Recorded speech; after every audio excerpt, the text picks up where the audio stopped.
Today we will discuss perimeter. To begin, let's go over a few different shapes. First, we have the definition of a polygon. A polygon is just a simple shape that is made up of only straight line segments. So all we have to do is have one straight line segment connected to another straight line segment, connected to another straight line segment, connected to another straight line segment. And I could have any number of straight line segments connected together. They could be joined at various angles. As long as it's straight lines, it's a polygon. So all of these are different examples of polygons. Now within polygons, if we are making it up of only 4 lines, that's the idea of a quadrilateral. Quad is in 4. Let's review the different types of quadrilateral. First of all, we could have a trapezoid. Now in a trapezoid, we have 4 straight line segments making up the shape, but in particular, one pair of sides are parallel. So here's the parallel sides, and since it's a quadrilateral, we also have 2 sides connecting it. So a trapezoid is a quadrilateral where one pair of sides are parallel. A parallelogram is a quadrilateral, so that's a 4-sided figure made up of straight lines, but you've got 2 pairs of parallel sides. So notice in our trapezoid example, these sides were not parallel, they would eventually intersect. However, in a parallelogram, both pairs of sides must be parallel. So in this parallelogram, the 2 parallel sides are that the 2 green sides are parallel to each other and the 2 red sides are parallel to each other. Now an improvement on that definition is the idea of a rhombus. A rhombus is a parallelogram, so you see how we wrote it indented? All rhombuses are parallelograms. But it is not only just a parallelogram, but it's a parallelogram with the additional condition that all the sides are equal length. So this is an example of a rhombus. And in order to make clear to the viewer that all the sides are equal, we usually draw straight lines through to indicate that this side equals this side length, equals this side length, equals this side length. Now our final examples of quadrilaterals are rectangles and the subset of rectangles, squares. A rectangle is just a 4-sided polygon, so a quadrilateral, and the angles that all the lines meet are at 90-degree angles. So for a rectangle, all we need to verify is it a 4-sided figure with all the interior angles equal to 90 degrees. Our next definition is a particular type of rectangle. So if we have a rectangle that additionally has all sides being of equal length, that's the definition of square. So here's a picture of our square, and to make it clear that all the side lengths are equal, I'm going to draw the lines here that indicates all the side lengths are the same. Now next up we have an important formula. Whenever we have any type of polygon, such as the example we see drawn below, inside the polygon, between the lines that are angled together, we see different angles. And it turns out if you add up all of these interior angles together,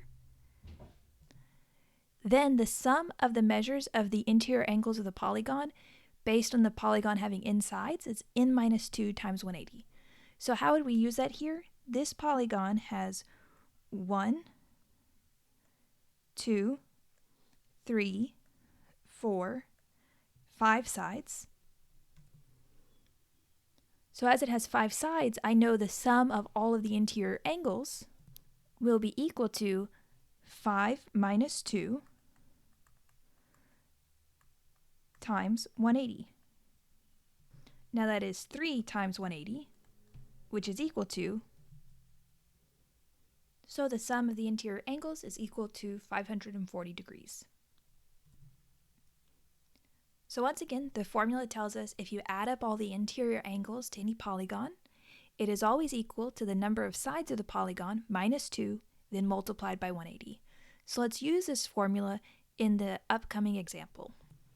So it says find the sum of the measures of the angles inside the polygon for a three-sided polygon. Now think about what would change in this particular example compared to our previous example. Here we're using the same formula. N represents the number of sides. So now, since our polygon is three-sided, n is 3. So this will be 3 minus 2, then times 180 is the sum of the angle measures. 3 minus 2 is 1, times 180, we would get 180 degrees. So in particular, a triangle has three sides, right? A triangle is a three-sided polygon. So from this, we know every triangle, if you add up their interior angles, is 180. Next, let's apply the same formula to a four-sided polygon. I would encourage you to pause the video, attempt this on your own, unpause to check your work. So for a four-sided polygon, the number of sides is 4. So in the formula, we have 4 minus 2 times 180, and that gives us 360 degrees. Now, four-sided polygons, there's many different types, but some of those are rectangles and squares. So we know rectangles and squares have 360 degrees if you add up the interior angles. Now let's continue with 5- and 6-sided polygons. Again, the only difference here is that the number of sides changes, but in each case we have the general formula, number of sides minus 2 times 180. So as we apply this to the 5-sided polygon, now n is 5.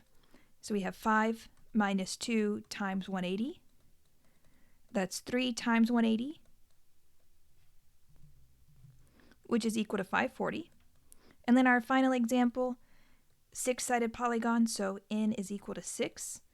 So we have 6 minus 2 times 180. That's 4 times 180. Type this into our calculator, and we get 720 degrees. So keep this formula in mind. This is the formula to find the sum of the interior angles of any polygon that has n sides. Now for any polygon, we can measure the lengths of the side lengths surrounding the figure, and if we add the sum of all those lengths together, that is the perimeter. So perimeter is the sum of the side lengths of a figure. So in our first example, it says a rectangular field has a length of 50 yards and a width of 30 yards. If the fencing cost $6.5 per foot, find the cost to enclose the field with fencing. So here, let's draw a figure. We were told the field is in the shape of a rectangle, so I draw a general rectangle. We know the length is 50 yards, and that's symmetric across. The width is 30 yards, symmetric on the other side as well. And we're asked if we fence at a cost of $6.5 per. Now here's a typo in this problem. I meant this to be yards, so let's correct that. So if the cost is $6.50 per yard, find the cost to enclose the entire field with fencing. Well, in order to do that, we need to know what's the total amount of fencing used. That's the idea of perimeter. So the perimeter is adding all the side lengths together, so a 50 plus the other 50 plus the 30 plus the other 30. That's the perimeter, the measurement all the way around. That is equal to 160 yards. We know each yard costs $6.50. So if we have 160 yards at that cost, that would be equal to 160 times the cost per yard. And that would be equal to $1,040 as the overall cost of fence. In this next example, we're asked to find the perimeter. So remember, perimeter is add up the length of all the outside edges for the different figures that we see drawn here. So in this first diagram, we need to note that as we're looking at a rectangle, even though only 2 side lengths have been described, by symmetry we know the other 2 side lengths. So if this side length is 7, then the side length directly across from it is also 7. If this side length is 5, the side length directly across from it is also 5. So then the perimeter would be 5 plus 5 plus 7 plus 7, or exactly 24 feet. So P for perimeter. Continuing in our next example, we see a triangle where all three side lengths are described. One side length is 4, the other's 5, the other's 6. So the perimeter, the distance all the way around, is 4 plus 5 plus 6, or exactly 15 feet. Now in our final example, we see we have this parallelogram, two sets of parallel sides. The side lengths of all four sides are described. So the perimeter can be found by adding all the side lengths together. 10 plus 7 plus 10 plus 7. That'll get us exactly 34 feet. So recall, when you're asked for a perimeter, all you need to do is add up the side lengths of all the pieces all together. Now our next example has the same question, what is the perimeter? But at a glance we can see this problem's going to be a bit different. It's because it's not a single shape involved. Actually, it's multiple shapes glued together. And our goal will be to figure out what pieces of shapes can I break this into, where I can find their respective perimeters, and then, somewhat like a puzzle, use some of the information given to find the missing information. So let's go over what we know so far. We know that this distance to this distance is 16 feet. We know this distance to this distance is 4 feet. This distance all the way over to this is 20 feet. This height down to the base is 18 feet. And what's unknown is we don't know what I'm shading here in pink. And additionally, we don't know what I'll shade here in maroon. If we could figure out these two things, then we would just add up all the exterior side lengths, we'd be done. So how do we find the maroon and the pink side? Well, actually, all the information is available to us. We just have to take note of symmetry. Can you imagine if I continued this line straight down? And then you can kind of see that I have two rectangles connected to each other. In particular, you know this entire length from here to here is 18. So by symmetry, wouldn't that match exactly this entire length? Because we know for a rectangle directly across from each other, they have the same sides. Now that does not mean the maroon is 18 feet, because notice this extends the maroon plus extra. So the maroon plus extra is 18 feet. However, we're almost to our answer, because this extra that makes the maroon part not 18 by itself, if you notice, is directly symmetric and across from the width of the flat rectangle, which we know to be 4 feet. So this overall length is 4 feet plus the unknown gives us 18. So with that in mind, we can isolate, well, what is the maroon? 4 plus the unknown gives you 18. So the unknown maroon side length has to be 14.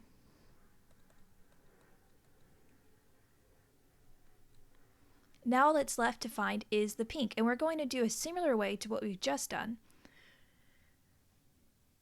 To find the pink side length, here I have this overall width is 20. And in particular, what we want to focus on is we want to find this width, which, as we're looking at the vertically oriented rectangle, that would be equal to the side length directly across from it. So that's equal exactly to this portion. So our question is, what is this tan portion of the overall 20 feet? Well, we can find that out based on the fact that from here to here we have 16 feet. And then to go the little bit farther that we're looking for, that little bit plus the 16 gives you the 20, the overall distance across. So the 16 plus the unknown equals the 20. That tells us the unknown side length, represented by our pink question mark, is 4. Because 16 plus 4 is the overall length, 20. Now at this point, most of the problem's done. We just have to add up all the side lengths together. So that'll be 4 plus 14 plus 16 plus 4 plus 20 plus 18. And that gets us 76 feet is the perimeter. Now our next problem is somewhat similar. We have again a polygon. We're asked to find the perimeter, but our crucial detail is missing. While we know most of the side lengths, we don't know this side length. If we can figure this out, then we can add up all the exterior side lengths and we'll be done with the problem. Now, as this is related to what we just did, I would encourage you to pause the video and attempt this on your own. And then when you're ready, unpause to check your work. Now, as I'm doing this problem, visualize with me 5 centimeters plus unknown length plus 8 centimeters. As this is directly across from our 30 centimeters, we know these two things have to be equal. So the 5 plus the unknown plus the 8 has to be 30. Let's write that. 5 plus unknown plus 8 is equal to the 30. So 5 plus 8 is 13. So we think 13 plus what unknown gives you 30? Well, you can subtract 13 from both sides, and you see the unknown is equal to 17. So this unknown length is 17. Now we have all the side lengths listed, so we could add them up one by one. 5 plus 20 plus 30 plus 20 plus 8 plus 12 plus 17 plus 12. And when we add all the side lengths together, we get exactly 124. We see length is measured in centimeters for this problem. So the perimeter of this figure is 124 centimeters. So keep in mind, for many polygons, like rectangles, squares, we have the idea of symmetry. The side lengths directly across from each other are equal. Even for figures like we see here, non-regular figures, we can often use symmetry to figure out if the length of the whole portion is 30, then that's directly across from it. We can figure out if we've got 5 plus the unknown plus the 8, that adds up together to give us the 30. So as always, if you have any questions with this section, please reach out to me via our class email and I'll be happy to answer them.